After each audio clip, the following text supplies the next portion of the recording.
Welcome to Coach C Basketball E-Training.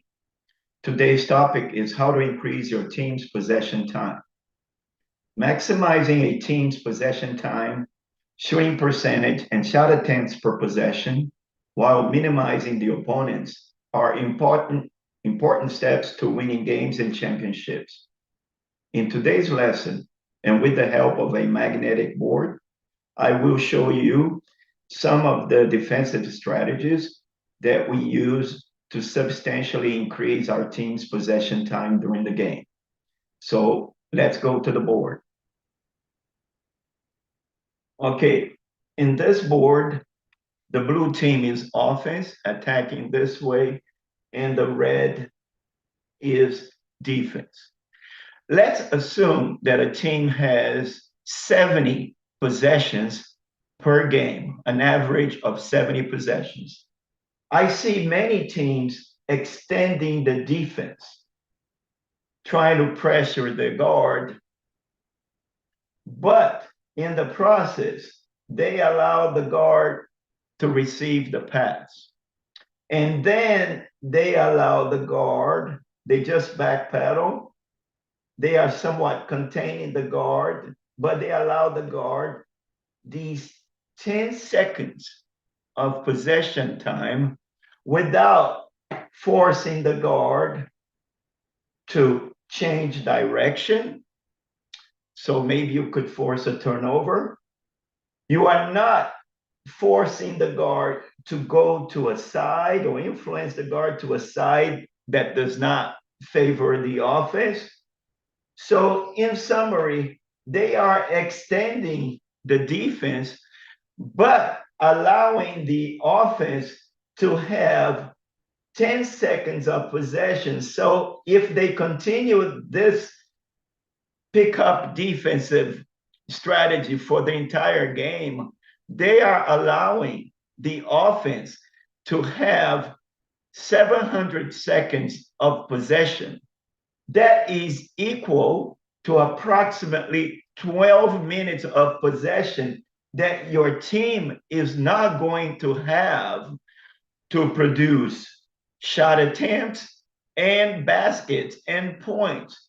So what we like to do in this situation is deny the point guard, deny him the ball to force another player to get the first pass. Usually when this happens, the guard goes and this one becomes the point guard. This is great strategy, defensive strategy, because you are forcing this player now to assume a different role.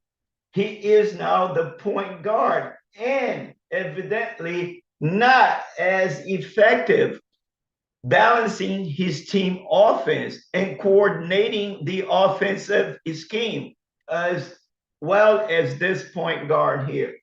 Okay, this is one way that we could substantially maximize our team possession time if we extend the defense, but we deny the point guard. And another thing in this situation here, before we start our games, we always try to find out how many players does the opposing team normally have bringing the ball down.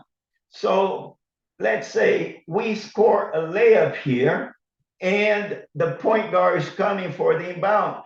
We instruct this player already to steal or deny the ball to the guard in an attempt to get a 5-second violation, because the team normally brings the ball down with 2 players and it will take time. And if we deny a little bit the ball to this 2-point guard, we may get a steal.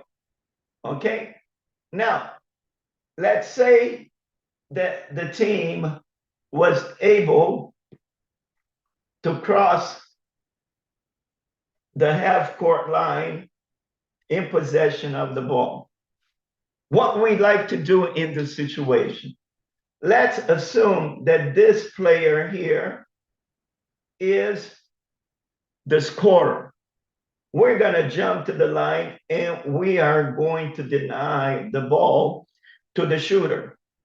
We are also splitting the posts here, denying any penetrating pass to the post. Okay? This player here is a non-scorer.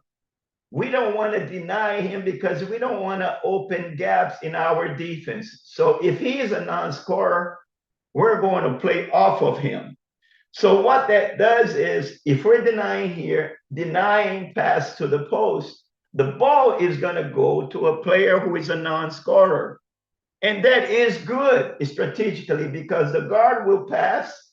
He normally cuts to the ball side baseline or goes to the opposite side. So now this player here, who is not a guard, and if we are denying the reverse pass to the guard and the ball to the shooter, he has to assume the role of playmaker.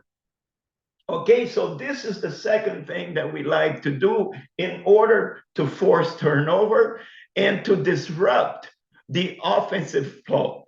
Okay, the second example that we like to, let's say now that this here was the non-scorer.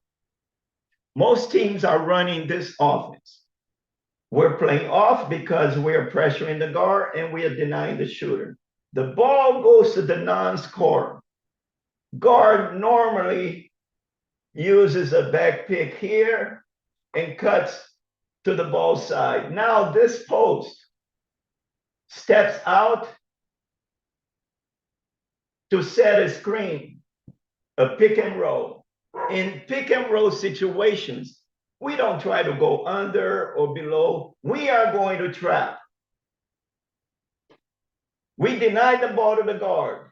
This player shortened the distance within the passing lane to deny the ball. And we continue to deny the ball to the shooter. So now a player here who is not a scorer, who is not a point guard, has to become a tremendous passer to read this trap and be able to pass on a pick and roll. If he does, we are here covering. Okay? This player should be on the inside, denying the ball to the shooter. And this one here is denying the guard. So coaches, these are just three strategies that we utilize in order to minimize the opponent's possession time and shooting attempts per possession. Hope you find today's lesson useful for your teams. Thank you for your visit. See you soon. Thank you.